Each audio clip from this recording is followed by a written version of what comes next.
پاکستان میں بہت ساری چیزیں اچھی ہیں. ہماری قوم نا کھوپڑی الٹا سوچ سوچ کے نا دماغ خراب ہو چکا ہے.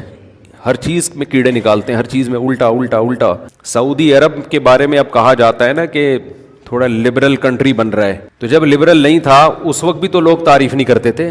آپ 2007-8 میں جائیں سعودی عرب, کسی سائن بورڈ پہ ایک جاندار کی تصویر بھی نظر نہیں آتی تھی, بادشاہ کی بھی تصویر نظر نہیں آتی تھی. کیوں؟ شیخ بن باز کا فتویٰ تھا کہ تصویر حرام ہے, تو بادشاہ کی بھی نہیں لگاتے تھے. میں نے نہیں دیکھا کہ لوگ تعریف کرتے ہیں اس وقت کہ یار اتنا زبردست اسلامی کنٹری ہے کہ بادشاہ کی تصویر بھی کسی سائن بورڈ پہ نظر نہیں آتی. اب جب کچھ غلط ہوتا ہے تو پھر اس غلط کو ہمارے ہاں اجاگر کیا جاتا ہے. کرنا چاہیے, غلط کے خلاف آواز اٹھانی چاہیے, لیکن جو صحیح ہے اس پہ اپریشیٹ بھی تو کرنا چاہیے نا, کہ سارا ہی غلط تھوڑی ہے. جو صحیح ہے جب آپ اس پہ اپریشیٹ نہیں کریں گے تو وہ صحیح بھی آہستہ آہستہ ختم ہونے لگے گا. آپ پوری دنیا میں جاؤ, شراب کباب عام ہے, اسلامی ملکوں میں بھی. پاکستان میں آپ کو ایئرپورٹ پہ بھی شراب نظر نہیں آئے گی. یہ صحیح ہے اور بہت اچھا ہے. میں اگر ایک بات پہ قسم اٹھا کے کہوں تو میں غلط نہیں ہوں گا. پاکستان میں اللہ کی قسم آج بھی اداکاروں سے زیادہ علماء کی عزت ہے. اور یہ صرف عوام میں نہیں ہے, سرکاری سطح پہ بھی ہے. ہم سے تو سرکاری لوگ بھی ملتے ہیں, فوج کے افسران بھی ملتے ہیں, بیوروکریسی کے بڑے بڑے لوگ بھی ملتے ہیں, سرکاری عہدیدار بھی ملتے ہیں سیاسی جماعتوں کے. تو الحمدللہ اسلام ابھی بھی پوری بھرپور زیب و زینت کے ساتھ آج بھی الحمدللہ زندہ ہے. کچھ پازیٹیو بھی سوچ لیا کریں. اللہ کہتے ہیں تو مسلمانوں کا سب سے بڑا دشمن دنیا کی جتنی قومیں ہیں ان میں سب سے بڑا دشمن کس کو پاؤ گے؟ یہود کو پاؤ گے. اس کے بعد مشرکین کو پاؤ گے, اور اسلام کے سب سے زیادہ قریب تم کس کو پاؤ گے؟ نصارہ کو, عیسائیوں کو پاؤ گے. تو ان کو بہت عرصے سے, صدیوں سے کچھ دنیا میں ہوا نہیں تھا, تو ان کو بیٹھے بیٹھے پریشانی ہونا شروع ہو گئی. چند ان کے فسادی لوگ جمع ہوئے اور انہوں نے کہا کہ بھئی دنیا میں ہر قوم کے پاس ایک ملک ہے, ہر مذہب کے پاس ایک ملک ہے, تو ہمارے پاس بھی ہونا چاہیے. حالانکہ یہ بات ہی غلط ہے. دنیا میں ہر قوم کے پاس ملک نہیں ہے. دنیا میں لاکھوں قومیں ہیں, ملک تھوڑی لاکھوں ہیں. پاکستان میں کتنی قومیں ہیں؟ سرائکی ہے, پنجابی ہیں, اردو ہیں, پٹھان ہیں, بلوچی ہیں. اگر قومیت کی بیس پہ ملک بنانا شروع کر دیں پھر تو ایک ایک انچ کے ملک وجود میں آئیں گے. پھر سرائکیوں میں جائیں گے تو سرائکیوں میں 20 قومیں ہیں, پٹھانوں میں جائیں گے پٹھانوں میں 40 قومیں نکلیں گی, مہاجروں میں جائیں گے ان میں صدیقی الگ ہے, ہاشمی الگ ہے, بیسیوں قسم کے, بہاری الگ ہے. وہ تو قوم در قومیں بڑھتی چلی جائیں گی. انہوں نے کہا دنیا میں ہر مذہب کے پاس ایک ملک ہے. حالانکہ یہ بات بھی, سکھوں کے پاس کوئی الگ ملک ہے, کوشش کر رہے ہیں وہ بنانے کی, لیکن اب تک کی رپورٹ کے مطابق نہیں ہے. بہت ساری دنیا میں مذہب ہے جن کے پاس کوئی کنٹری. مذہب کی بیس پہ حکومت دنیا میں 3 قوموں نے کی ہے, مذہب کی بیس پہ, جو آسمانی مذاہب ہیں, یہود, عیسائی اور مسلمان. پہلی جنگ عظیم ختم ہونے والی تھی, دنیا امن و امان کی طرف آ رہی تھی. ان کو وہ دنیا کا امن پسند نہیں آیا. انہوں نے جناب طے کیا کہ ہمیں ایک ملک ملنا چاہیے. ان کے بڑے بیٹھے, کسی نے کہا افریقہ میں ہونا چاہیے, کسی نے کہا فلاں جگہ ہونا چاہیے, کسی نے کہا فلاں جگہ ہونا چاہیے. ان میں چند شرارتیوں کو خیال آیا کہ اگر ہم کسی بھی ملک میں کسی بھی زمین پہ اناؤنس کریں گے نا یہاں ہم نیا کنٹری بنانا چاہتے ہیں, تو ہمارے یہود خود اس پہ آمادہ نہیں ہوں گے. اس لیے کہ جو شخص کسی ملک میں سکون اور اطمینان کے ساتھ رہ رہا ہے, کوئی یہودی, تو وہ کیوں آئے گا ہجرت کر کے وہاں پہ؟ سمجھ میں آ رہی ہے بات؟ بھائی آپ کسی کنٹری میں امن اور سکون کے ساتھ ہو, اعلان ہوتا ہے ان لوگوں کے لیے وہاں الگ ملک بن رہا ہے, تو آپ کہو گے مجھے جانے کی کیا ضرورت ہے جب میں یہاں سکون اطمینان سے ہوں, مجھے تمام حقوق حاصل ہیں. یہودیوں کو پوری دنیا میں ہر قسم کے حقوق حاصل تھے, اور سب سے زیادہ یہودیوں کے ساتھ اچھا سلوک مسلمان خلفاء نے کیا ہے. یہودی خود اس کے معترف ہیں کہ مسلمانوں کی اور ہماری جنگیں وہ بنو قریظہ اور بنو نذیر کے بعد, وہ جو مدینہ کے دور میں اس کے بعد کبھی بھی نہیں ہوئی ہیں. مسلمانوں کی لڑائیاں یا تو اہل فارس سے ہوئی ہیں, ایران جو پہلے کا ایران تھا, یا عیسائیوں سے ہوئی ہیں, یہودیوں سے جھڑپیں نہیں ہوئی ہیں. تو ان کو خیال ہوا بیٹھے بیٹھے کہ ہمیں الگ ریاست چاہیے. مختلف جگہوں کا سلیکشن ہوا, سب ریجیکٹ ہو گیا. تو صہیونیوں کو خیال آیا کہ اگر ہم بیت المقدس کا نعرہ لگاتے ہیں کہ ہمیں بیت المقدس دوبارہ چاہیے, یہ ہمارے آباء و اجداد کا وطن ہے, تو الگ ریاست کا منجن بہترین طریقے سے بک سکتا ہے. مذہبی لوگ جہاں لوگوں کو صحیح گائیڈ کرتے ہیں, خوب سمجھ لو مذہب کے نام کا منجن بھی مذہب میں ہی بکتا ہے. آج بھی ایسا ہو رہا ہے. بہت سی مذہبی تحریکیں لیبل کس کا لگا رہی ہوتی ہیں؟ اسلام میں بھی ایسا ہی ہے. جہاں اسلام میں آپ کو اچھی تحریکیں ملیں گی وہاں ایسی تحریکیں بھی ملیں گی کہ لیبل کس کا لگایا جا رہا ہوتا ہے؟ مذہب کا, اور مقصد اس کے پیچھے دنیاوی مفاد ہوتے ہیں. اس کو سمجھنے کی ضرورت ہے. ہمارے یہاں جہاں بھی نعرہ لگ جائے نا مذہب کا تو لوگ سارے گدھے گھوڑوں کی طرح اکٹھے ہو جاتے ہیں. یہ نہیں دیکھتے کہ اس کے پیچھے اس کے مقاصد کیا ہیں.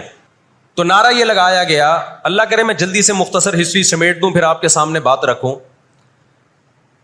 نعرہ یہ لگایا گیا کہ چونکہ بیت المقدس ہمارا تھا, یعقوب علیہ السلام, یوسف علیہ السلام, موسیٰ علیہ السلام اور جتنے پیغمبر گزرے, یحییٰ علیہ السلام, زکریا علیہ السلام, ان سب کا مرکز کون سی جگہ ہے؟ ارض مقدس فلسطین. تو فلسطین کے نام پہ پوری دنیا سے یہودیوں کو فلسطین میں جمع کرنا ہمارے لیے پاسبل ہے. مگر یہودی بکھرے ہوئے تھے, ان کے پاس اتنی طاقت نہیں تھی. 2 سازشیں انہوں نے کی ہیں. نمبر 1, تجارت اپنے کنٹرول میں لو. قرآن کہتا ہے وَأَخْذِهِمُ الرِّبَا وَقَدْ نُهُوا عَنْهُ, اللہ نے ان پر سود لینے پر پابندی لگائی تھی. انہوں نے دنیا کو سود کے نظام میں لپیٹ دیا. پوری دنیا کی دولت مرتکز ہو کے کس کے پاس آنے لگی؟ یہودیوں کے پاس. مذہبی ریاست بنائی جا رہی ہے. اس کی مثال ایسے ہے جیسے ہم مسجد بنا رہے ہیں اور بندوق ہاتھ میں لے کے لوگوں کو ڈکیتیاں کر کے پیسہ لاؤ, جتنا پیسہ بنے گا, جتنا پیسہ اکٹھا ہوگا ہم اس سے کیا بنائیں گے؟ مسجد بنائیں گے. تو اس سے صاف پتہ چل جائے گا بھائی تیرا مقصد مسجد بنانا نہیں ہے, مسجد کے نام پہ منجن بیچنا ہے. سمجھ میں آ رہی ہے بات کہ نہیں آ رہی؟ لیبل مسجد کا لگ رہا ہے, اس کے پیچھے کیونکہ جو مسجد جو بنانا چاہتا ہے وہ کبھی بھی حرام پیسے سے مسجد نہیں بنائے گا. تورات میں آج تک سود کی حرمت موجود ہے. اور قرآن نے بیان کیا کہ ان کو ہم نے سود لینے سے منع کیا, لیکن انہوں نے سود لینا شروع کر دیا. بڑے بڑے بینک آج کس کے پاس ہیں؟ ان کے تانے بانے سارے کس سے جا کے ملتے ہیں؟ یہودیوں سے. بیٹھے بیٹھے پیسہ جمع کرنا شروع کیا. تبھی تو میں کہتا ہوں یہ جو بڑے بڑے جنرل اسٹور بنے ہوئے ہیں نا, مال بنے ہوئے ہیں, جو بینکوں سے سودی قرضہ لے کے کروڑوں روپے پھونک دیتے ہیں, اس کے بجائے نا اپنے ان غریب دکانداروں کے پاس جایا کرو جو اپنے باپ کی کمائی سے, وراثت کے پیسوں سے دکان بنا کے بیٹھے ہوئے ہیں. یہ جو سودی نظام ہے نا, سودی نظام, اس سے دنیا کی دولت مرتکز ہو کے چند ہاتھوں میں جاتی ہے. پھر وہ چند ہاتھ ہی آپ کے باپ بن کے بیٹھتے ہیں دنیا میں. جب سے یہ بڑے بڑے سٹورز بننا شروع ہوئے ہیں, مال بننا شروع ہوئے ہیں, یہ چھوٹے موٹے دکانداروں کی جو حلال کی آمدن تھی, ان کی جو بینکوں سے قرضے نہیں تھے, جو دادے پردادے سے محنت کر کے آ رہے تھے اور اب اتنا جمع کیا کہ ایک دکان بنا لیں, وہ سارے ایک طرف رہ گئے. اور ایک سرمایہ دار اٹھتا ہے بینکوں سے اربوں روپے کا قرضہ لے کے ایک بہت بڑی بلڈنگ بنا دیتا ہے اور بیٹھ کے نوٹ چھاپتا ہے. وہ یہ کون سا ان کی خون پسینے کی کمائی ہوتی ہے؟ تو اس عذاب میں دنیا کو کس نے دھکیلا؟ سودی نظام میں. بولو, یہودی نے دھکیلا ہے. ان کے شاطر دماغ نے کام کیا کہ پوری دنیا کی معیشت کس کے کنٹرول میں لے کر آؤ؟ اپنے کنٹرول میں. آج اگر حاجی, ہم یہاں سے حج کرنے جاتے ہیں نا, میں نے ایک دفعہ سعودی عرب میں کسی سے پوچھا کہ یہودیوں کو یہ کھٹکتا نہیں ہے, اتنے لاکھ لوگ آ رہے ہیں, 40 لاکھ 50 لاکھ لوگ حج کر کے جا رہے ہیں, ان کو کھٹکتا نہیں ہوگا؟ اتنی اللہ نے مسلمانوں کو عزت دی. انہوں نے کہا ان کو نہیں کھٹکتا, یہ چاہتے ہیں کہ 40 لاکھ کے بجائے 80 لاکھ لوگ حج کیا کریں. وجہ اس کی ہے کہ وہاں سارا مال ان کی کمپنیوں کا بکتا ہے. میں سمجھا پا رہا ہوں اپنی بات؟ ساری پروڈکٹ کس کی بکتی ہیں؟ منجن انہی کا بک رہا ہے وہاں بھی. تو چاہتے ہیں 40 لاکھ کے بجائے کتنے لاکھ حج کیا کریں؟ 80 لاکھ حج کیا کریں. اللہ میاں نے حج کا جہاں تذکرہ کیا نا, وہاں تجارت کا بھی تذکرہ کیا ہے. لیس علیکم جناح ان تبتغوا فضلا من ربکم. مسلمان جب حج کرنے جاتے تھے تو تجارت بھی کرتے تھے, کیونکہ پوری دنیا سے مسلمان آ رہے ہیں. ایک ملک میں ایک چیز سستی ہے, دوسرے ملک میں وہ مہنگی ہے, تو اس ملک والا یہ سستی چیز لے گیا, یہ والا یہ سستی چیز لے گیا, دونوں پارٹیوں کو پیسہ مل رہا ہے, حج بھی ہو رہا ہے, پیسہ بھی مل رہا ہے. صحابہ کو خیال آیا کہ یہ تو ہم حج کرنے جا رہے ہیں, اس میں ہم بزنس بھی اگر کرتے ہیں تو ہمارے تو حج کا اجر ضائع ہو جائے گا. اللہ نے فرمایا نا نا نا نا نا, اگر تم حج کے ساتھ تجارت بھی کرو گے, تجارت کا فائدہ بھی ملے گا اور حج کا بھی پورا پورا ثواب ملے گا تمہیں. کیوں؟ اللہ چاہتے تھے کہ حج کے ذریعے معیشت بھی مسلمانوں کی مضبوط ہو. اللہ تھوڑی مسلمانوں کو کمزور دیکھنا چاہتے ہیں. آج حج مسلمان کر رہا ہے, گناہ بھی معاف کروا کے آ رہا ہے, فائدہ کس کو ہو رہا ہے؟ یہودی کو ہو رہا ہے. میں نے وہاں سعودی عرب میں کسی بڑے سے پوچھا, میں نے کہا یار آپ مسلمانوں کی پروڈکٹ یہاں کیوں نہیں بیچتے؟ انہوں نے کہا ایک دفعہ ہم نے پاکستان سے مرغی منگوائی تھی, چکن پاکستان سے منگوائی تھی تاکہ بلا شک و شبہ حلال ہو, یعنی سب کو پتا ہو کہ حلال ہے. ایک دفعہ بھیجی, اس کے بعد 2 نمبری کی ان لوگوں نے, تو سعودیہ نے بین کر دیا. آپ کے جتنے مسالے ہیں نا, میں نام نہیں لے رہا کمپنیوں کے, ایک ایک کا نام لے کے بتاتا. میں ابھی مسقط ایک ہفتہ رہا ہوں, میں نے وہاں دبا کے بد پرہیزی کی ہے. لڈو بھی کھائے, مٹھائیاں بھی کھائیں, بریانیاں بھی پھوڑی, ایک دفعہ پیٹ خراب نہیں ہوا.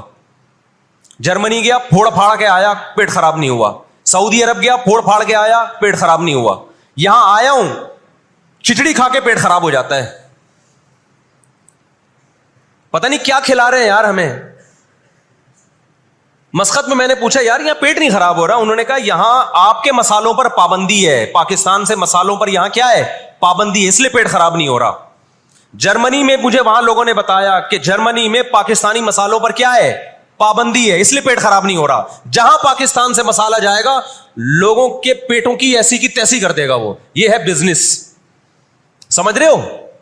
پھر کچھ مسالے آ رہے ہیں وہاں پہ, لیکن ان میں وہ ٹیسٹ نہیں ہے جو یہاں ہے. وجہ کیا ہے کہ یہاں جو کیمیکل ڈل رہا ہے نا ٹیسٹ کے لیے, وہ کیمیکل کے بغیر جا رہے ہیں, پھر وہ ایکسپورٹ ہو رہے ہیں, اس لیے اس میں وہ ٹیسٹ تو نہیں, لیکن صحت نہیں خراب کر رہے. یہاں فوکس کیا جا رہا ہے ٹیسٹ کو, صحت گئی تیل لینے, اور آپ اور میں کھا رہے ہیں الحمدللہ, آتے ہی پیٹ خراب ہو گیا. خیر, تو یہود نے کس کو, اب دیکھو یہود نے بڑی ایمانداری سے بزنس کیا کہ ہم ایسی پروڈکٹ مارکیٹ میں بیچیں گے جو 1 نمبر ہوگی, اور بہت ساری سازشیں بھی کی, ایسی ایسی سازشیں ہوئی ہیں. انہوں نے دیکھا کہ جو مسلمان کمپنی بہت زیادہ آگے بڑھ رہی ہے نا, آپ کو یاد ہے پولکا کمپنی, ایک پولکا کے ہم آئس کریم میں کھایا کرتے تھے بچپن میں, عیدی ملتی تھی.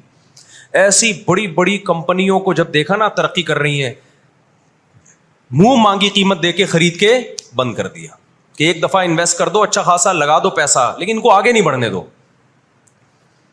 اس کا نتیجہ یہ نکلا کہ دنیا غلام بنتی چلی گئی. اکنامکلی کس کی غلام بن گئی؟ آج امریکہ اسرائیل کو غلط کہہ کے بھی کس کا ساتھ دیتا ہے؟ مجھے یاد ہے چند سال پہلے امریکی صدر نے بیان دیا تھا اسرائیل نے یہ غلط کیا ہے, یونائٹڈ نیشن کے لا کی پابندی نہیں کی ہے, لیکن ہم پھر بھی کس کے ساتھ ہیں؟ پورے الفاظ بتا رہا ہوں میں, پھر بھی ہم کس کے ساتھ ہیں؟ مانتے ہوئے. اس کو پتا ہے, وہ اس کی مثال وہ 50-50 میں ایک آیا کرتا تھا نا, 50-50 میں ایک کلپ وائرل ہوا ہے کہ کمنٹری ہو رہی ہے کہ سلیم اللہ بہت اچھا کھیل رہا ہے اور کلیم اللہ تو کھیل ہی نہیں رہا. اب لوگ جو کمنٹری کرنے والا ہے اس سے کہہ رہے ہیں ابے یا تو کھیل ہی نہیں رہا, وہ جو تماشائی تھے وہ چھوڑ کے جانے لگے تو غلط کمنٹری کر رہا ہے. اس نے کہا تم جہنم میں چلے جاؤ لیکن کھیل یہی صحیح رہا ہے, بھلے تم جاؤ. وہ انہوں نے کہا ہم گھر جا رہے ہیں, انہوں نے کہا تم گھر نہیں, تم جہنم میں جاؤ, لیکن یہی سلیم اللہ بہترین کھیل رہا ہے. پھر دکھایا کہ پیچھے بندوق رکھی ہوئی ہے کسی نے. تو اس وقت امریکہ کو گچی سے کس نے پکڑا ہوا ہے؟ طاقت امریکہ کے پاس زیادہ ہے, سازشیں کس کے پاس زیادہ ہیں؟ اسرائیل کے پاس. معیشت پہ ایسا قبضہ کیا ہوا ہے, گچی سے پکڑا ہوا ہے کہ ہلنا نہیں. آج پوری دنیا میں فلسطینی نہتے ہو گئے. جب اسرائیل کے قیام کا اعلان کیا نا یہودیوں نے, تو 2 کام کیے, میں جلدی سے بات کو سمیٹوں. ایک تو یہ کہ معیشت کس کے کنٹرول میں لو؟ سود کے ذریعے, بزنس کے ذریعے, حلال تجارت کے ذریعے اس طرح سے کنٹرول میں آتی نہیں ہے. وہ سود جو تمام مذاہب میں حرام ہے, عیسائیت میں بھی, یہودیت میں بھی, اسلام میں بھی, اس سود کو پروموٹ کیا دنیا میں, تاکہ سود کے ذریعے آپ اندرون سندھ جاؤ نا, بڑے بڑے زمینداروں نے ہاریوں کو, کسانوں کو اپنے کنٹرول میں لیا ہوا ہے سودی قرضے دے دے کے. وہ بےچارے ہل نہیں سکتے, ساری زندگی ان کے غلام بنے رہتے ہیں وہ. اللہ جزائے خیر دے. ہمارے جامعۃ الرشید کے ایک استاذ ہیں, بڑے مالدار بھی ہیں, انہوں نے وہاں جا کے بہت سارے حاریوں کے قرضے ادا کر کے ان کو اس غلامی سے نکالا ہے. اور بہت سے ان میں ہندو بھی ہیں بہت سارے, وہ مسلمان بھی ہوئے ہیں, ان کو اور ہر طرح سے سپورٹ کرنا, ایسے ادارے بنے ہوئے ہیں اندرون سندھ. تو ایک کام تو یہ کیا کہ معیشت اپنے کنٹرول میں. دوسرا کام کیا کہ ان کو پتا تھا کہ جب تک بڑی طاقتیں ہمارے ساتھ نہیں ہوں گی اس وقت تک ہم اسرائیل کا قیام وجود میں نہیں لا سکتے. اس کے لیے سب سے زیادہ اسلام دشمنی میں برطانیہ کے ساتھ ایگریمنٹ ہوا. اور آپ حیران ہوں گے, برطانیہ کی اسمبلی میں جب یہ قانون پاس ہوا, قرارداد پاس ہوئی ہے کہ ہم نے فلسطینیوں کو, اسرائیلیوں کو, یہودیوں کو فلسطین میں جا کے آباد کرنا ہے, تو آپ حیران ہوں گے کہ اس میں اس کی سب سے زیادہ مخالفت اسمبلی میں موجود ایک شخص نے کی جو یہودی تھا. اس نے ایک آواز اٹھائی کہ اگر ہم نے ایسا کیا تو اب تک 1000 سال سے زیادہ عرصہ ہو گیا ہماری مسلمانوں سے کبھی لڑائی نہیں ہوئی ہے. اگر ہم نے ایسا کیا تو پوری مسلم دنیا ہمارے اگینسٹ ہو جائے گی اور دنیا ایک نہ ختم ہونے والی جنگ میں آپ دنیا کو جھونک دو گے. وہ یہودی تھا, اس نے اس پالیسی کے خلاف آواز اٹھائی. مگر برطانیہ کو اس سے کوئی سروکار نہیں تھا. اس کا کیا جا رہا ہے بھائی اس میں نے بتایا نا, یہ دنیا کے بڑے بڑے جو تہذیب سکھاتے ہیں نا ہمیں, ان کی تہذیب بس یہی ہوتی ہے کہ روڈ ایسے پار کرنا ہے آپ نے, اور لال بتی پہ آپ نے رک جانا ہے, ٹیکس آپ نے ٹائم پہ ادا کرنا ہے. یہ چھوٹی موٹی, ایک مسجد سے چپل چرانے والا چور ہوتا ہے نا, پٹتا وہی ہے. کبھی بڑے اسمگلر کو دیکھا آپ نے؟ کیا ہو گیا بھائی, گھنٹی بجا کے بھاگنے والا بچہ پکڑا بھی جاتا ہے, پٹتا بھی ہے. مسجد سے چپل چرانے والا پٹتا بھی ہے.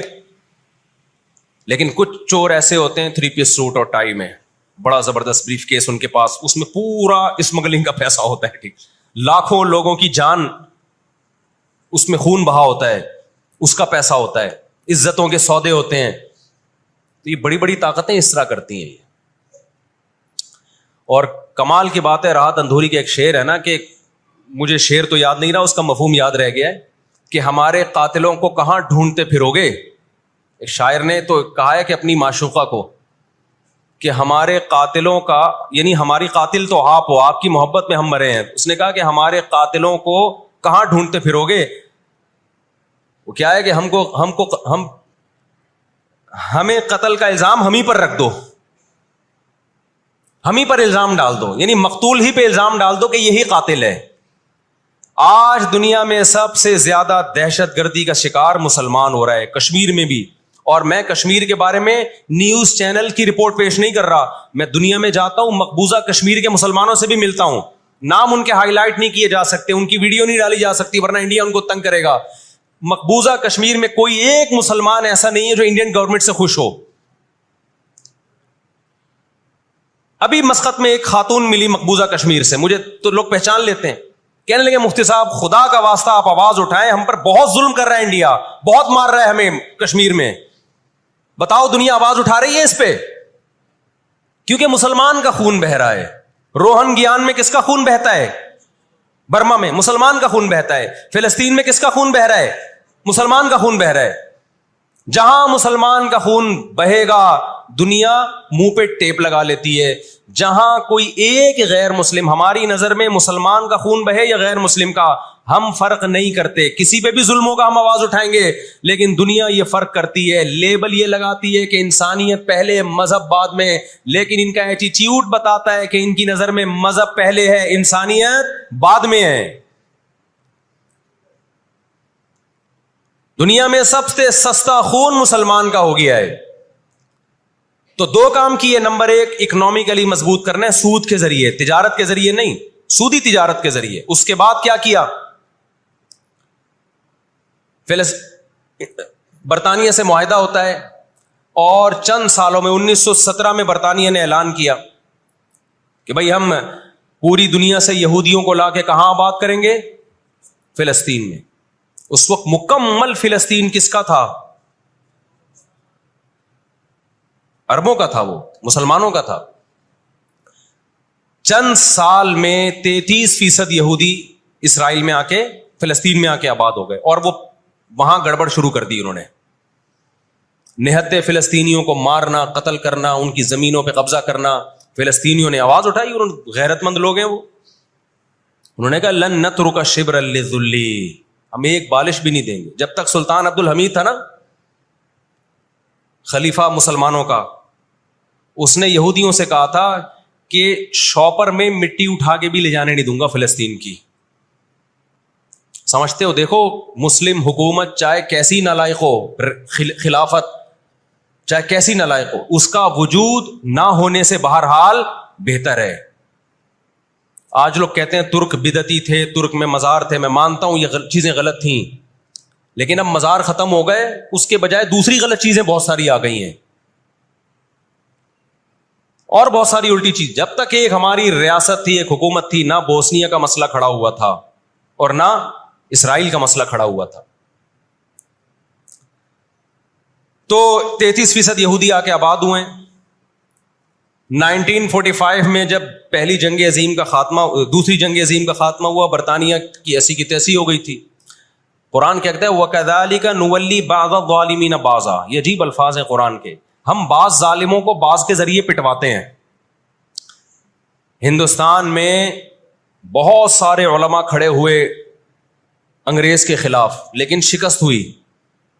اللہ نے پٹوایا کس سے؟ برطانیہ کو، ہٹلر کے ذریعے. ٹھیک ہے برطانیہ جنگ ہارا نہیں، لیکن اتنا کمزور ہو گیا، جو اس نے 200 سال محنت کی تھی بر صغیر پہ کنٹرول کرنے کے لیے، اسے اندازہ ہو گیا کہ اب میں وہ کنٹرول برقرار نہیں رکھ سکتا. اور ہٹلر کے ایصال ثواب کے لیے بر صغیر کے مسلمانوں کو اور ہندوؤں کو آزادی ملی. کس سے؟ برٹش سے آزادی ملی. تو اب کیا ہوا؟ یونائٹڈ نیشن بن چکی تھی. اس کے پیچھے بھی بہت بڑی سازش تھی. خیر یونائٹڈ نیشن جب وجود میں آئی ہے تو برطانیہ تو پیچھے ہٹا، یونائٹڈ نیشن آ گئی. 1947 میں یونائٹڈ نیشن نے فلسطینیوں کی مرضی کے بالکل خلاف ایک کام کیا کہ بٹوارا کیا جائے، یہاں تک یہودیوں کا اور یہاں تک کس کا؟ فلسطینیوں کا. یہ پہلی غلطی تھی یونائٹڈ نیشن کی. جب عدالت انصاف نہیں کرتی نا تو پھر لوگ خود بخود غیر قانونی کاموں پہ آتے ہیں. عدالت جب اپنی ذمہ داری پوری کرتی ہے، لوگ غلط چیز کی طرف نہیں جاتے. 1948 میں یا 49 میں، آج دنیا میں بہت سے لوگ کہتے ہیں یہ عرب کنٹریز کیوں نہیں کر رہے. بھائی عرب ممالک 3 بڑی جنگیں لڑ چکے ہیں. یہ جو لوگ الزام لگاتے ہیں نا کہ عرب چپ کر کے بیٹھے ہوئے ہیں، مصر کیوں نہیں کر رہا. مصر کی سرحد ملتی ہے اسرائیل سے، شام کی سرحد ملتی ہے، اردن اور لبنان کی سرحد ملتی ہے. یہ سارے ملک 3 بڑی جنگیں لڑ چکے ہیں اسرائیل کے خلاف، لیکن فتح کس کو ہوئی ہے؟ اسرائیل کو. کیوں؟ اس کے پیچھے کون تھا؟ اس کے پیچھے امریکہ تھا. تو آپ اپنے ملکوں کو برا بلا کہہ کے اس سے کچھ بھی حاصل ہونے والا نہیں ہے. اس سے ان کا وجود بھی ختم ہو جائے گا. یہ 3 بڑی جنگیں ہو چکی ہیں. تمام عرب کنٹریز مل کے اسرائیل پہ حملہ کرتے ہیں، لیکن اس کے نتیجے میں نقصان کیا ہوا؟ یونائٹڈ نیشن نے جو لکیر کھینچی تھی نا یہودیوں کے لیے، یہودی اس لکیر کو کراس کر کے آگے بڑھ گیا اور 80% فلسطین پہ یہودی نے قبضہ کر لیا. اور یہ غزہ کی پٹی جو آج ہے اور جس کو ویسٹ بینک کہا جاتا ہے، اس غزہ کی پٹی پہ مصر کا قبضہ ہو گیا جو ایسٹ میں ہے، اور ویسٹ بینک پہ اردن کا قبضہ ہو گیا. 20% علاقہ میں سے آدھا اردن کے پاس اور آدھے سے کچھ کم مصر کے پاس چلا گیا. باقی 80% کس کے پاس آ گیا؟ اسرائیل کے پاس.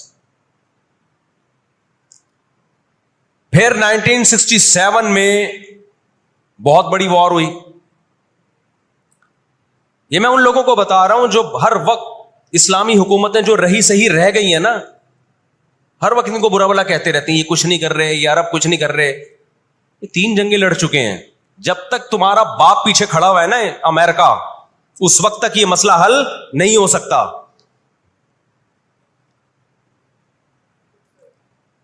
پیچھے وہ کھڑا ہوا ہے. اب کیا ہے کہ جی 1967 میں یہ تمام کنٹریز جو بھی اسرائیل کو گھیرے ہوئے ہیں، یہ سب مل کے پلان بناتے ہیں، عرب متحد ہوتے ہیں کہ اسرائیل کو ایک ہی دفعہ میں صفحہ ہستی سے مٹانا ہے.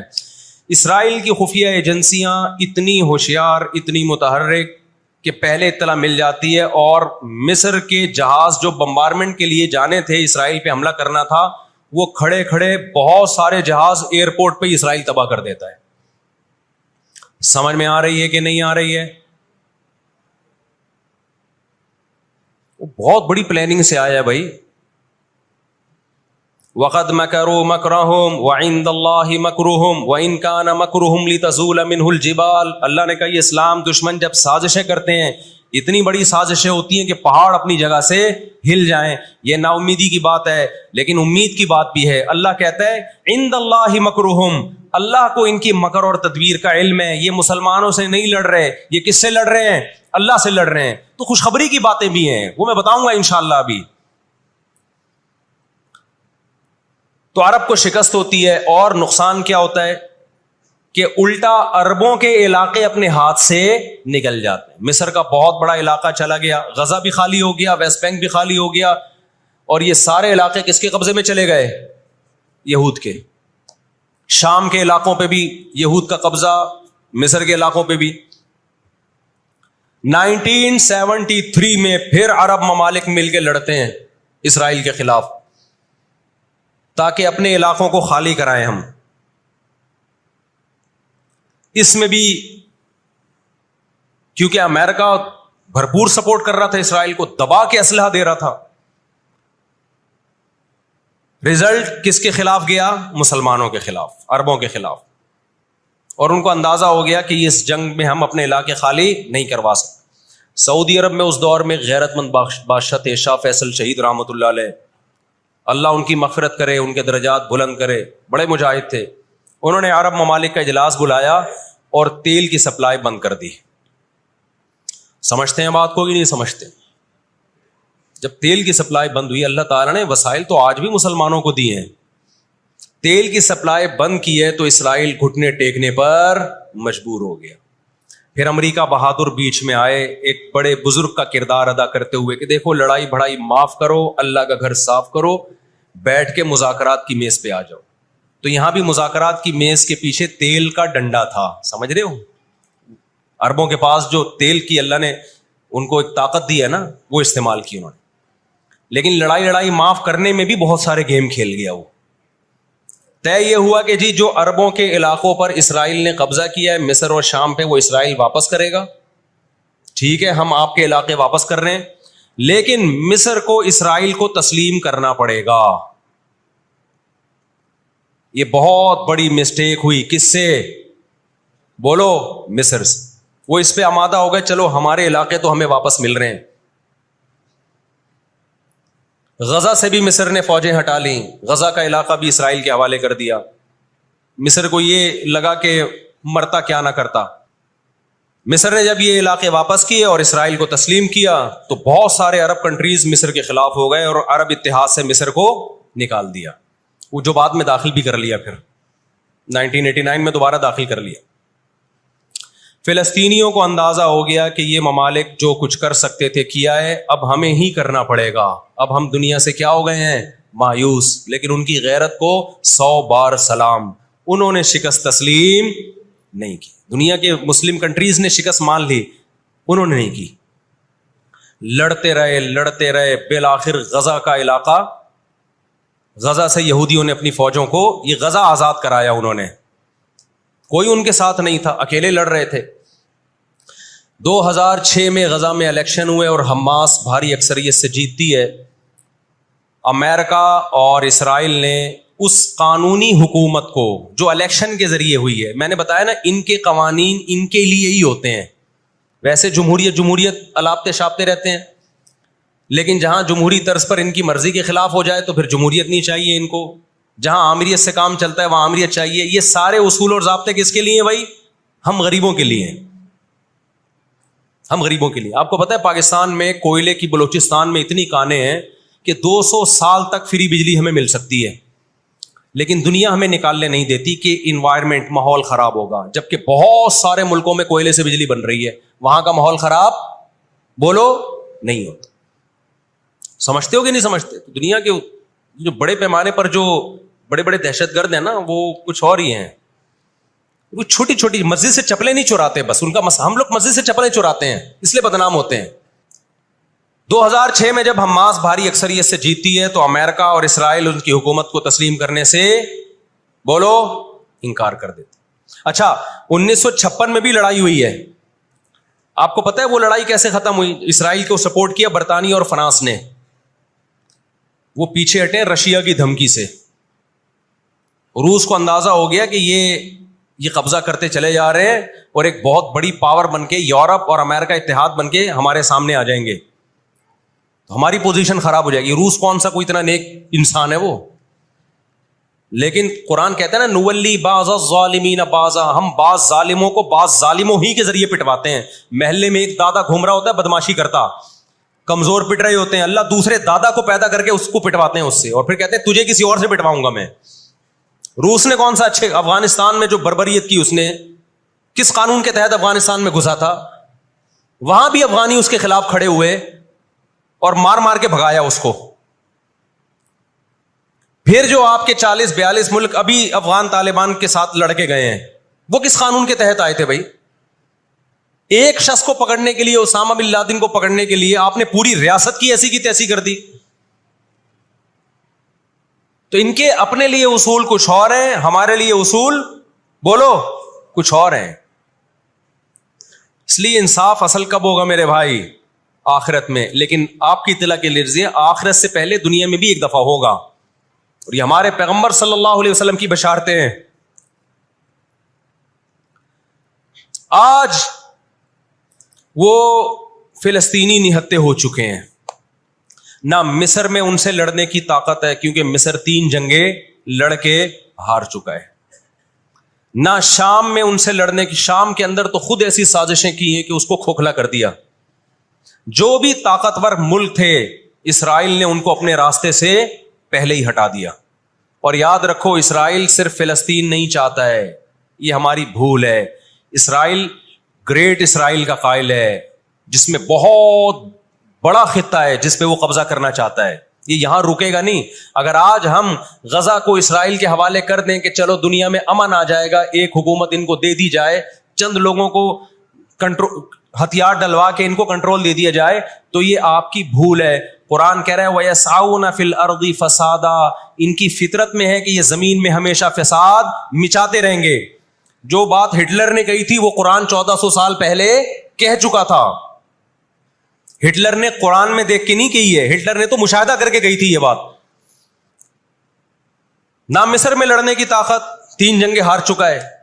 نہ لبنان میں لڑنے کی طاقت, نہ اردن میں لڑنے کی طاقت, نہ شام میں لڑنے کی طاقت. سعودی عرب اور اسرائیل کے حالات اچھے ہونے جا رہے تھے. یہ واقعہ ہوا, سعودی عرب نے الحمدللہ یو ٹرن لے لیا.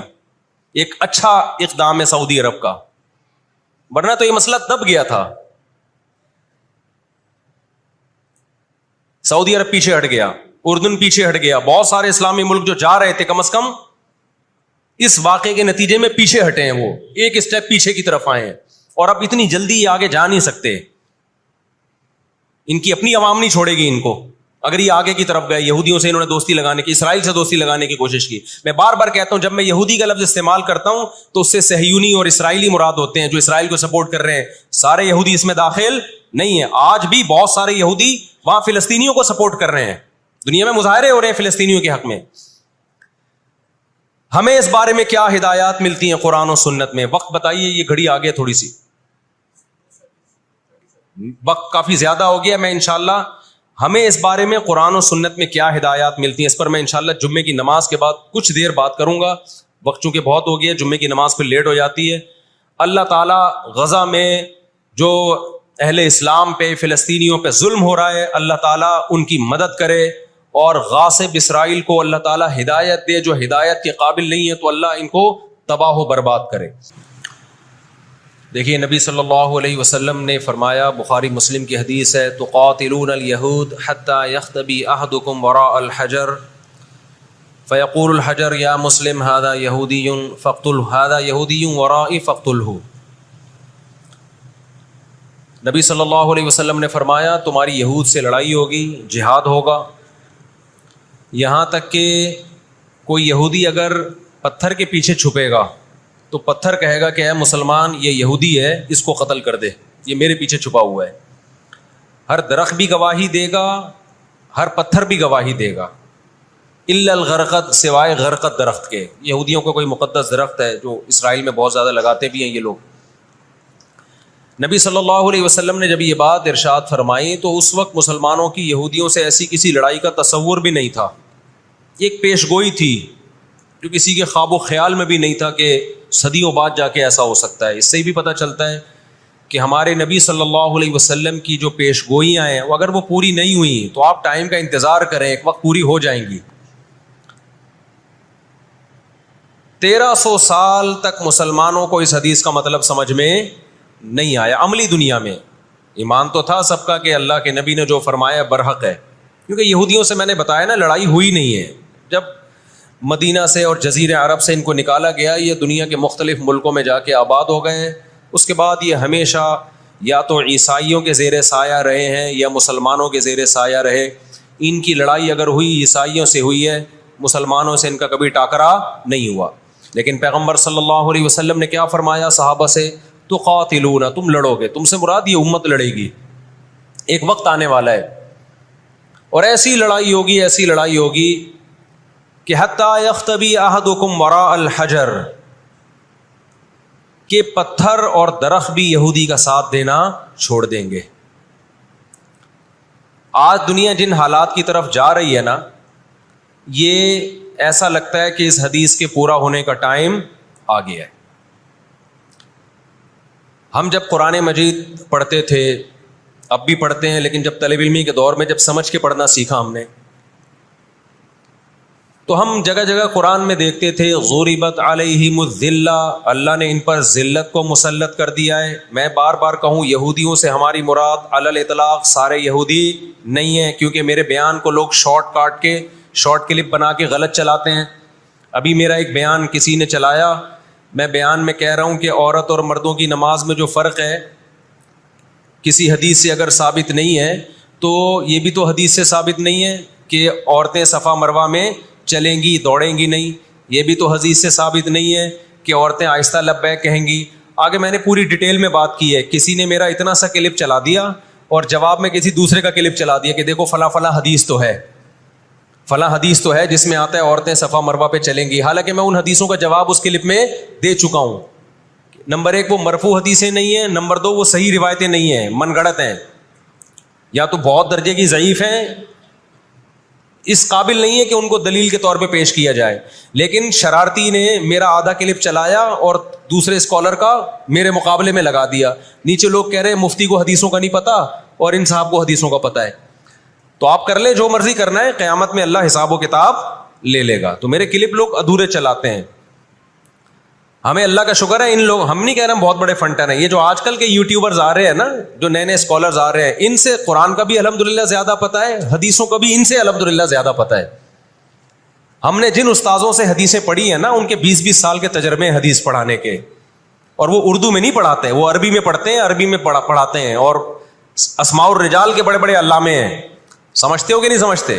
اور میں نے تو دور حدیث جو کیا ہے نا، دور حدیث ہم نے تو الگ ہی اسٹائل میں کیا ہے۔ ہم پر تو پابندی تھی کہ جب حدیث کا سبق ہوگا تو ہم نے خود عربی کتابیں دیکھ کر، عربی شروحات دیکھ کر لیکچر کو تیار کرنا ہے، سند بھی خود پڑھنی ہے، سند کی بحث بھی، اور پوری بحث بھی خود ہی تیار کرنی ہے۔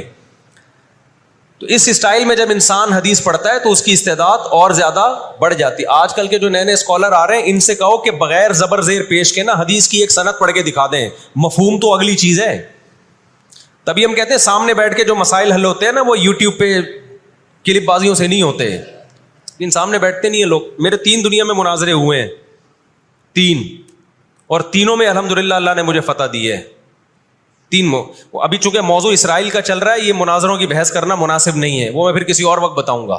لیکن مناظرے کچھ اصول اور ضابطے کے تحت ہوتے ہیں تو ہوگا، بغیر ضابطوں کے کوئی بھی آ کے بیٹھ کے مرغوں کی طرح لڑنا شروع کر دے، اس کو بحث مباحثہ نہیں کہتے، اس کو مرغوں کی لڑائی کہتے ہیں۔ تو مرغوں کی لڑائی میں ہم اپنے آپ کو نہیں دھکیلتے، ہم ٹرم اینڈ کنڈیشن فکس کر کے بات کرنے پر آمادہ ہوتے ہیں۔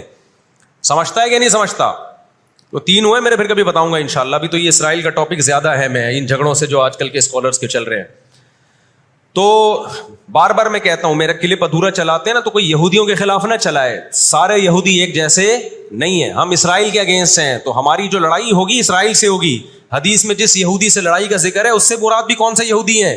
یہ فتنہ پرست اور شر پسند یہودی ہیں جو اسرائیل پہ غاصبانہ قبضہ, فلسطین پہ جنہوں نے غاصبانہ قبضہ کیا ہوا ہے. سمجھتے ہو کہ نہیں سمجھتے؟ تو آپ صلی اللہ علیہ وسلم نے فرمایا کہ تقاتلون الیہود, تمہاری جنگ کس سے ہوگی؟ یہود سے ہوگی. دجال کس کا سپورٹر ہوگا؟ بولتے کیوں نہیں؟ ابھی تو دجال آیا نہیں ہے اور آپ نے بولنا چھوڑ دیا ہے, جب آئے گا تو پھر تو اچھوں کی بولتی بند ہو جائے گی. کس کا سپورٹر ہوگا وہ؟ ہاں میں عرض کر رہا تھا کہ ہم جب قرآن پڑھتے تھے ضربت علیہم الذلہ, قرآن کہتے ہیں ہم نے ذلت ان کے اوپر دے ماری ہے ان فسادوں کی وجہ سے جو یہ کرتے رہے ہیں دنیا میں, ان فسادات کی وجہ سے. ہم جب پڑھتے تھے ہم کہتے تھے اے اللہ آج تو یہودی ذلیل نہیں ہے, اسرائیل کتنا پاورفل ہے کہ گچی کس کی پکڑی ہوئی ہے اس نے؟ امریکہ کی. ہندوستان کو گچی سے پکڑا ہوا ہے. تو آج تو بڑی عزت ہے. میں نے اپنے استاد سے یہ سوال پوچھا, انہوں نے بڑا معقول جواب دیا اور یہ تفسیر کی کتابوں میں بھی لکھا ہے. دیکھیں آپ یہودیوں کی ہسٹری اٹھا کے دیکھیں نا, ہمیشہ کوئی نہ کوئی ایسا ان پر مسلط ہوا ہے جنہوں نے ان کی شرارتوں کا مزہ ان کو دنیا میں چکھایا ہے. قرآن سے بھی یہ بات ثابت ہے کہ ان کو ان کی شرارتوں کا مزہ, عذاب جو ہے وہ دنیا میں ملتا رہے گا. میں بار بار کہتا ہوں ہٹلر نے بھی ان کو عذاب دیا ہے. ہٹلر سے پہلے بھی اسلامی نہیں بلکہ دنیا کی تاریخ میں بہت سے ہٹلر گزر چکے ہیں جنہوں نے ان کی شرارتوں کے ان کو دنیا میں سزا دی ہے. ہم پھر بھی بتائیں ہم ہٹلر کے حامی نہیں ہیں جو ظلم اس نے کیا, لیکن وہ بھی ان کی شرارتوں سے. قرآن کہہ رہے ہم نے ان پر ذلت کو دے مارا ہے. دنیا میں بہت دفعہ رسوا ہوئے یہ. اب کیا ہے؟ یہ آخری ذلت ہے یہودیوں کی جو اب کس کے ہاتھوں ہونے والی ہے؟ فلسطینیوں کے ہاتھوں. آپ کو معلوم ہونا چاہیے جب دنیا میں کسی کو بہت زیادہ ذلیل کیا جاتا ہے نا تو پہلے اس کو عزت دی جاتی ہے. کسی کے گلے میں آپ جوتوں کا ہار پہنا دو, یہ بھی ایک ذلت ہے. اور ایک طریقہ یہ 3 پیس سوٹ ٹائی میں آپ اس کو صدارت کی کرسی پہ بٹھائیں اور پھر آپ اس کو جوتوں کا ہار پہنا دیں. بتاؤ کون سی بڑی ذلت ہے؟ یہ دوسری ذلت پہلی ذلت سے بڑی ہے. پوری دنیا میں مار کھانے کے بعد نا اپنی شرارتوں کی وجہ سے آج اللہ نے ان کو ایک تھوڑی سی حکومت دی ہے. ایک چھوٹا سا کنٹری, آپ اگر اسرائیل کو نقشے میں دیکھیں گے تو کراچی بھی بڑا ہے اسرائیل سے. اتنا چھوٹا ملک, اتنا چھوٹا ملک, اور تعداد بھی بہت تھوڑی. اللہ نے انہیں کچھ وقت پنپنے دیا ہے. اللہ نے کہا ٹھیک ہے تم دنیا تمہاری آخری شرارت دیکھ لے, اس کے بعد جو میری طرف سے تم پہ مار پڑنے والی ہے اس کے بعد قیامت تک تم دوبارہ اٹھنے کے قابل نہیں رہو گے. یہ آخری ذلت کا انتظام ہو رہا ہے یہود کا. اور جو فائنل میچ ہوتا ہے نا وہ شاندار ہی ہوتا ہے. کیا خیال ہے؟ سیمی فائنل میں اتنا لوگ دلچسپی سے نہیں دیکھتے, کوارٹر فائنل میں اتنا دلچسپی سے بولو نہیں دیکھتے جو فائنل میچ دیکھتے ہیں. اللہ نے ان کا ظلم پوری دنیا کے سامنے نمایا. آج جو غزہ پہ جو کچھ ہو رہا ہے پوری دنیا کے سامنے اللہ نے دکھا دیا. ایک منٹ رکھیں اس کو, پوری دنیا کو دکھایا نا اللہ نے کیا کر رہے ہیں, یہ کس طرح سے اسرائیل میں لوگوں کو لا کے آباد کیا, فلسطین میں, پھر فلسطینیوں پہ اقوام متحدہ کی 60 سے زیادہ قراردادیں ہیں جس کی اسرائیل دھجیاں اڑا چکا ہے. 60 سے زیادہ قراردادیں, 60 سے زیادہ, جس کو اسرائیل نے ماننے سے انکار کیا ہے. یونائٹڈ نیشن کی بات کر رہا ہوں میں. تو اللہ تعالیٰ ان کو تھوڑا سا پنپنے دے رہے ہیں کہ ٹھیک ہے اس دفعہ سیمی فائنل تم جیت لو, فائنل تک تو پہنچو نا تم, اس کے بعد ہوگا کیا. دیکھو آپ نے سنا ہوگا کہ لاتوں کے بت ہاتھوں سے نہیں مانتے. یہ جو اسرائیل جو کچھ کر رہا ہے نا اس کا اصل حل مجھے بھی پتا ہے مظاہروں میں نہیں ہے. اس کا اصل حل ہے جہاد. اس کا اصل حل کیا ہے؟ جہاد. جو کہ فلسطینی کر رہے ہیں. میں نے جب لوگوں کو یہ کہا نا کہ اپنے ملک میں پرامن مظاہرے کرو, لوگوں نے کہا لو پرامن مظاہروں میں لگا کے لوگوں کی صلاحیتیں خراب کر رہے ہیں. ہم آپ کو جہاد سے نہیں روکتے, لیکن آپ جہاد اپنے ملک میں کرو گے توڑ پھوڑ کر کے, یا جہاں یہودی ظلم کر رہا ہے وہاں لڑائی کرو گے آپ. تو یہ عجیب منطق نہیں ہے کہ ظلم وہاں ہو رہا ہے, آپ نے اپنے ملک میں توڑ پھوڑ کرنا شروع کر دی, تو اس سے یہودی ناراض ہوگا یا خوش ہوگا؟ وہ تو کہے گا اور اچھا ہے بم دھماکے کرو یار, پرامن نہیں, بہت بموں کے ساتھ کلاشن کوفوں کے ساتھ اپنی کنٹری میں مظاہرے کرو, ہمیں آ کے چھیڑو یہاں پہ. ہم جہاد کے منکر نہیں ہیں, آپ سے زیادہ الحمدللہ جہاد کو مانتے ہیں. لیکن آپ اگر یو کے میں, کینیڈا میں, پاکستان میں, سعودی عرب میں توڑ پھوڑ والے مظاہرے شروع کر دو گے, چاہے غیر مسلم کنٹریز میں بھی, خدا کی قسم اس سے اسرائیل کو جوں بھی نہیں رہیں گی. تو اس وقت آپ جوش سے زیادہ ہوش سے کام لیں. جوشیلی تقریریں کرنے والے بہت ہیں مارکیٹ میں, ابھی نعرے بھی یہاں لگ رہے ہیں, ہم یہ کر دیں گے, ہم وہ کر دیں گے. ان سے پوچھو کیسے کرو گے؟ شام کو گھر پہ جا کے گٹکا کھا کے سو جاتے ہیں وہ. جوشیلی تقریریں کرنے والے, میں مانتا ہوں جہاد ہی ہوگا, لیکن ہوگا کس سرزمین پہ؟ جہاں یہودی لڑ رہا ہے وہیں لڑا جائے گا. میدان جنگ متعین کیا جاتا ہے لڑائی کے لیے. یہ نہیں ہوتا کہ آپ میدان جنگ میں نہیں جا سکتے تو جو میدان جنگ نہیں ہے اس کو میدان جنگ بنا دو. ایسا دنیا میں کبھی بھی نہیں ہوتا. یہ تو وہ جون پور کے قاضی والا قصہ ہو جائے گا کہ وہ سولی پہ لٹکایا ایک شخص کو, اس کی گردن موٹی تھی, وہ پھندے میں آ نہیں رہی تھی. انہوں نے کہا اس کی گردن چونکہ پھندے میں آ نہیں رہی ہے تو اس کی چونکہ آ رہی ہے اس کو لٹکا دو آپ. وہ کہے گا میری آ رہی ہے لیکن میرا قصور کیا ہے؟ تو یہ عجیب قسم کا جہاد ہے. آپ اپنے ملکوں میں, یو کے, کینیڈا میں آپ نے اگر توڑ پھوڑ کرنا شروع کر دی, وہ چھوڑے گا تھوڑی کینیڈا آپ کو. یو کے, امریکہ میں آپ نے اگر توڑ پھوڑ شروع کر دی, وہ چھوڑے گا تھوڑی. آپ کی اوقات کتنی ہے؟ لڑائی کے لیے سب سے پہلے میدان جنگ کا تعین ضروری ہے کہ لڑائی ان کی مرضی سے نہیں ہوگی. کہاں کہ وہ جہاں چاہ رہے ہیں, لڑائی ہماری مرضی سے ہوگی. ہم جہاں کہیں گے وہاں لڑائی ہوگی. میں سمجھا پا رہا ہوں اپنی بات؟ تو علاج, بہت سے لوگوں نے جہاد کا انکار کر دیا, یہ بھی غلو ہے. اور بہت سے لوگوں نے ہر جگہ کو میدان جنگ بنانے کے چکر میں, یہ ایک طرف کی انتہا ہے. آج دنیا نے ان کو نہتا چھوڑ دیا ہے, فلسطینیوں کو, لیکن وہ ڈٹے ہوئے ہیں.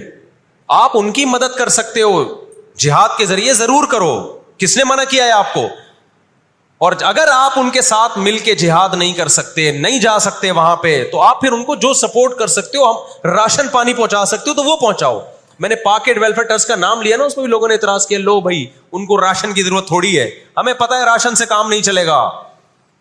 لیکن جو جہاد ہوگا تو وہاں جا کے ہوگا. یہاں بم پھاڑنا شروع کر دیے, اس سے اسرائیل کی صحت پہ کوئی فرق نہیں پڑے گا. اسرائیل پہلے ہی ان کی سازشوں سے لیبیا تباہ ہو چکا ہے, ایک مضبوط ریاست تھی. عراق کا بیڑا غرق کر دیا, اب وہ چاہتا ہے سعودی عرب کا بھی بیڑا غرق ہو, وہ چاہتا ہے پاکستان کا بھی بیڑا غرق ہو. تو ان بیڑا غرق ہونے سے جو آپ کی ٹوٹی پھوٹی رہی صحیح لنگڑی لولی حکومتیں, ان کی بھی ایسی کی تیسی ہو جائے گی. اور فلسطینی بھی نہیں چاہتے ہیں کہ دوسرے ملکوں میں لڑو, وہ کہتے ہیں لڑنا ہے تو ہمارے پاس آؤ. تو یہ اب جو دنیا جا رہی ہے نا جس طرف, ہو یہ رہا ہے. میں نے آپ کو قرآن کی آیت پیش کی تھی نا, وَكَذَلِكَ نُوَلِّي بَعْضَ الظَّالِمِينَ بَعْضًا, اللہ کہتے ہیں ہم بعض ظالموں کو بعضوں سے پٹواتے ہیں. تو پہلی جو ابھی تک تو ہم نے نا امیدی کی باتیں کی ہیں, مسلمان ممالک شکست کھا کے بیٹھ چکے ہیں, 3 بڑی جنگوں میں شکست ہو چکی ہے. اس کے بعد اب کسی مسلم کنٹری میں اسرائیل پر چڑھائی کی طاقت نہیں ہے. ان کو پتا ہے پیچھے امریکہ بیٹھا ہوا ہے, پورا یورپ. رشیا نے یوکرائن جیسے اتنے سے کنٹری پہ حملہ کیا. آپ نقشے میں دیکھیں, یوکرائن اتنا سا ہے, رشیا کیا ہے, یوں اگر وہ پاؤں بھی رکھ دینا تو کچل دے. لیکن جیت گیا کیا وہ جنگ؟ بولتے کیوں نہیں؟ کیوں؟ یوکرائن اتنا سا ہے مگر اس کے پیچھے کون ہے؟ پورا یورپ ہے,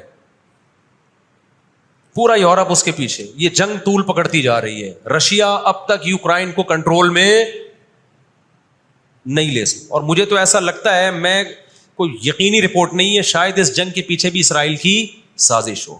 ان کو پتا تھا کہ ایک ہمارا دشمن ہے سوویت یونین, روس. جب 1956 میں جنگ ہوئی ہے نا, برطانیہ, فرانس اور اسرائیل نے مل کے حملہ کیا تھا مصر پہ, تو دھمکی کس نے دی تھی؟ روس کی دھمکی سے پیچھے ہٹے. روس نے کہا تھا نیوکلیئر اٹیک کروں گا میں, تو پیچھے ہٹ گئے. روس مسلمانوں کی خیر خواہی میں نہیں کر رہا تھا. روس کو یہ تھا کہ جب دنیا کا باپ میں بننا چاہتا ہوں تو تم دنیا کے باپ بننے کی کوشش کیوں کر رہے ہو. اگر یہ باپ بن گئے تو اس کو پتا تھا ہماری چودراہٹ ختم ہو جائے گی. تو اللہ ایک ظالم کو دوسرے ظالم سے پٹواتے ہیں. تو آج بھی رشیا چائنا وہ اسرائیل کے حق میں نہیں ہے. عین ممکن ہے اللہ مظلوموں کی آواز سے ایسے حالات پیدا کر دے کہ اس جنگ میں براہ راست کون کود پڑے؟ سوویت یونین کود پڑے. اور اگر سوویت یونین اس جنگ میں کود پڑا جس کے پورے چانس لگ رہے ہیں تو پھر یہ تیسری جنگ عظیم کی طرف معاملہ جائے گا. اور اس کے ذمہ دار مسلمان یا فلسطین نہیں ہوں گے, اس کے ذمہ دار ناجائز اسرائیل ہے جس نے ناجائز قبضہ فلسطین پہ کیا ہے. اور پھر دنیا میں جو تباہی ہوگی نا, تباہی ہوگی وہ میرے اور آپ کے تصور سے بھی زیادہ ہے. کیونکہ اب تلواروں سے یا صرف ہوائی جہازوں سے جنگ نہیں ہوتی, اب سب کے پاس نیوکلیئر ہتھیار ہیں, اب ایٹم بم چلیں گے.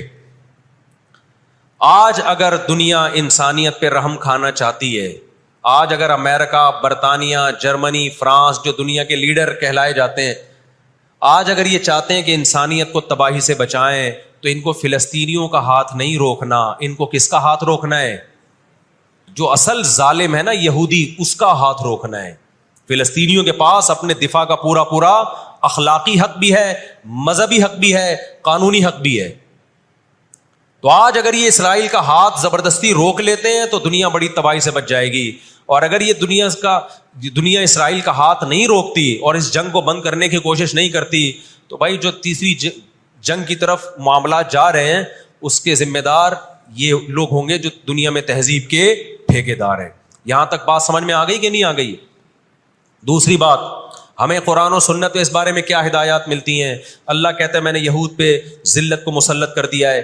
اس آیت میں اور اس حدیث میں جو میں نے تقاتلون الیہود والی حدیث پڑھی, اس میں مسلمانوں کے لیے خوشخبری ہے کہ اللہ تعالیٰ نے جیسے بنی اسرائیل انتہائی کمزور تھے, فرعون کا ظلم اور بربریت کا شکار تھے, اللہ سورہ قصص میں کہتے ہیں وَنُرِيدُ أَن نَّمُنَّ عَلَى الَّذِينَ اسْتُضْعِفُوا فِي الْأَرْضِ, ہم نے ارادہ کیا کہ زمین میں کمزور ترین لوگوں کو اٹھا کے زمین کا امام بنا دیں گے, طاقتور پہ غالب کر دیں گے. بہت دفعہ ایسا ہوا ہے, کم من فئۃ قلیلۃ غلبت فئۃ کثیرۃ باذن اللہ. اللہ کہتے ہیں دنیا کے نقشوں میں جو غالب ہوتا ہے, جس کی فتح اسباب کی دنیا میں یقینی ہوتی ہے, میں بہت تھوڑی سی جماعت کو طاقتور بنا کے دنیا کا امام بنا دیتا ہوں. ہمیں اللہ کی رحمت سے اور قرآن اور حدیث کی جو بشارتیں مل رہی ہیں اس سے پوری امید ہے کہ انشاءاللہ یہ جو ابھی حالات ہوئے ہیں یہ فلسطین کی شکست پہ منتج نہیں ہوں گے. انشاءاللہ یہ اسرائیل کی شکست پہ اور یہودیوں کی ہمیشہ کے لیے شکست پہ یہ اس کا نتیجہ نکلے گا انشاءاللہ. اور نبی صلی اللہ علیہ وسلم کی وہ حدیث پوری ہوگی کہ تمہاری جو بڑی جنگ ہوگی, نبی نے کیا فرمایا, اس امت کی ایک جماعت ہمیشہ جہاد کرتی رہے گی. لا یزال طائفۃ من امتی ظاہرین علی الحق, ہر دور میں لڑائی ہوئی ہے, جہاد ہوا ہے. آپ اس حصی اٹھا کے دیکھ, کہیں نہ کہیں جہاد ہمیشہ ہوتا رہا ہے. تو آج بھی ایسا ہوگا. اور بالآخر یہ معاملات اگر بین الاقوامی دنیا نے کنٹرول نہیں کیے تو نبی صلی اللہ علیہ وسلم کی پیش گوئیاں انشاءاللہ بہت جلد پوری ہونے والی ہیں. اور یہ جو ان کو عزت ملی ہے نا, یہ اصل میں بہت بڑی ذلت کی تمہید ہے. جب کسی کی بہت بڑی بےزتی کرنی ہوتی ہے تو اس کو پہلے بہت زیادہ عزت دینی پڑتی. میں اکثر ایک واقعہ سناتا ہوں. ایک آدمی گیا کسی محلے میں, آ کے کہنے لگا اللہ کا شکر ہے اس علاقے میں میری عزت نہیں ہے. لوگوں نے اس میں شکر ادا کرنے کی کیا بات ہے؟ اس نے کہا اگر عزت ہوتی تو آج میری بہت زیادہ بےزتی ہو جانی تھی. آج میں نے ایسا کام کیا کہ میری بہت زیادہ بےزتی ہو جاتی. تو یہ ایک بہت بڑی ذلت کا پیش خیمہ ہی. ہماری ذمہ داری ہے کہ ہم ان کے لیے دعا بھی کریں, اپنے ملک میں ہم پرامن احتجاج بھی کریں. غیر مسلم ریاستوں میں بھی احتجاج کی اجازت ہے, یہاں ہم نے پرامن ہی کرنا ہے. یہاں توڑ پھوڑ سے کوئی فائدہ ہونے والا نہیں ہے. تو جوش میں ہوش نہ چھوڑ دیں آپ. یو کے میں پابندی لگائی کہ آپ فلسطینیوں کا جھنڈا نہیں لہرا سکتے. لوگوں نے لہرانا شروع کر دیا, اس کا نتیجہ کیا نکلا؟ فلسطین آزاد ہو گیا. اس سے جنہوں نے لہرایا ان کو گورنمنٹ اٹھا کے لے گئی. تو تھوڑے بہت لوگ جو کچھ غیرت جن میں تھی وہ بھی اپنے آپ کو ہاتھ پاؤں کٹوا رہے ہیں اگر, تو فلسطینیوں کے لیے پھر احتجاج کرنے والا, آواز اٹھانے والا دنیا میں کون ہوگا؟ تو جو میدان جنگ ہے وہی میدان جنگ ہے, اور جو میدان جنگ نہیں ہے اس کو میدان جنگ بنانے کی کوشش نہ کرو. یہودی چاہتا ہے پوری دنیا میدان جنگ بن جائے, اسرائیل میں امن ہو جائے تاکہ میں بادشاہی کروں دنیا پہ. ہم چاہتے ہیں نا جو میدان جنگ آپ نے جس جگہ کو رکھا ہے ہم جنگ وہاں سے ہٹنے نہیں دیں گے, وہیں میدان جنگ ہوگا, وہی جگہ میدان جنگ بنے گی. اور آپ نے اپنی حکومتوں پہ دباؤ ڈالنا ہے, حکومتوں پہ پریشر. دیکھو اردن میں جب احتجاج ہوا ہے, اردن کا بادشاہ نے آ کے اسرائیل کے خلاف بیان دیا ہے. لوگ سمجھتے ہیں ان احتجاجوں سے کیا ہوگا, ان پرامن مظاہروں سے کیا ہوگا. ایسا نہیں ہے, ان پرامن مظاہروں سے حکومتوں پہ دباؤ پڑتا ہے. آپ جو کر سکتے ہیں وہ تو کریں نا, آپ جو کر سکتے ہیں وہ تو کریں. اور احتجاج اور مظاہروں کی کال سیاسی جماعتیں دیتی ہیں, مفتیان کرام نہیں دیتے. لوگ مجھے کہہ رہے ہیں آپ بلاؤ احتجاج کا دھرنا, ہم آئیں گے. مجھے پتا ہے 4 آدمی بھی نہیں آئیں گے, 4 آدمی بھی نہیں آئیں گے ہمارے دھرنے پہ. یہ سیاسی جماعتوں کا کام, اور سیاسی جماعتیں بھی کر رہی ہیں, لیکن اور زیادہ کرنا چاہیے. حکومتوں کے کام ہوتے ہیں. سیاسی سطح پہ جو احتجاج جب گورنمنٹ لیول پہ ہوتا ہے وہ پاورفل احتجاج ہوتا ہے, اور حکومتیں احتجاج جب کرتی ہیں جب ان کو پبلک کا ڈر ہوتا ہے. تو آپ سوشل میڈیا پہ, فیس بک پہ آپ احتجاج کے ذریعے دنیا کو دکھاؤ ہم فلسطینیوں کے ساتھ ہیں. اس سے فلسطینیوں کو بھی سکون ملے گا کہ دنیا نے ہمیں یتیم اور لاوارث نہیں چھوڑا. اب یہ غزہ کا واقعہ ہونے سے پہلے دنیا نے ان کو بالکل لاوارث چھوڑ دیا تھا. ساری دنیا اسرائیل سے, ہمارے ملک میں اسرائیل کو تسلیم کرنے اور اتحاد کی باتیں شروع ہو گئی تھی. اس جنگ کے بہت زیادہ نقصانات ہوئے ہیں, لیکن اس کا ایک فائدہ بھی یہ ہوا ہے کہ اسرائیل کا ایشو دوبارہ دنیا میں کھڑا ہو گیا ہے. اب اتنا آسان نہیں ہے اسرائیل کو تسلیم کرنا. تو ہم اللہ سے دعا کرتے ہیں کہ اے اللہ ہمارے ان مظلوم بھائیوں کی مدد فرما, اور جو بھی ظالم ہیں ان کو ہدایت دے, جو ہدایت کے قابل نہیں ہے اللہ ان کو تباہ و برباد کرے. علماء نے یہ بھی کہا ہے کہ فجر کی نماز میں جو غاصب یہودی ہیں, اسرائیلی ہیں, ان کے خلاف قنوت نازلہ کا بھی اہتمام کرنا چاہیے. تو اس کا بھی موقع ملے تو قنوت نازلہ پڑھنی چاہیے. قنوت نازلہ نبی صلی اللہ علیہ وسلم کی سنت ہے کہ جب کفر کا ظلم بڑھتا تھا تو آپ صلی اللہ علیہ وسلم فجر میں بد دعا کیا کرتے تھے فجر کی نماز میں ان کے لیے. تو اسلام جہاں دعائیں سکھاتا ہے, ظالموں کے خلاف بد دعائیں بھی سکھاتا ہے. اللہ تعالیٰ سمجھنے کی, عمل کی توفیق عطا